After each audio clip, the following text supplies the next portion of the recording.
আজকে আমি মুখরোচক এবং চটপটা আলু ও আটা দিয়ে ইউনিক স্ন্যাক্স বানিয়ে দেখাবো। একটা বড় সাইজের আলু স্কিন ছাড়িয়ে নিয়েছি। এখন এই আলুটাকে ছোট ছোট পিস করে কেটে নেব, মিক্সি জারে নিয়ে নেব। আর নেব টুকরো করা পেঁয়াজ, টমেটো, আদা, রসুন ও কাঁচা লঙ্কা পেস্ট করে নেব। 2 টেবিল চামচ তেল গরম করে এতে দেব হাফ চামচ গোটা জিরে, 1 চামচ সাদা তিল, বুঝে চিলি ফ্লেক্স যারা করে নিয়ে আলু ও টমেটোর পেস্ট দিয়ে দেব।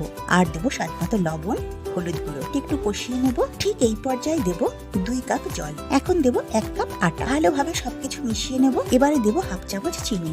নাড়তে নাড়তে যখন মিশ্রণটা এইরকম ফরম্যাটে চলে আসবে, তখন একটা থালায় তেল ব্রাশ করে এতে নামিয়ে নেব। ঠান্ডা হয়ে এলে নিয়ে মিশ্রণটা ভালোভাবে মেখে নেব। এই ডোটাকে বড় বড় 3টে পার্টে ডিভাইড করে নেব। এরপর বোর্ডের উপর সামান্য আটা ছড়িয়ে নিয়ে একটা করে পার্ট নিয়ে একটু মোটা করে বেলে নেব। একটা জলের বোতলের ক্যাপ নিয়ে স্ন্যাক্সগুলো এইভাবে কেটে নেব। গরম তেলে ছেড়ে দেবো। ক্রিস্পি করে ভাজা হয়ে গেলে তুলে নেব।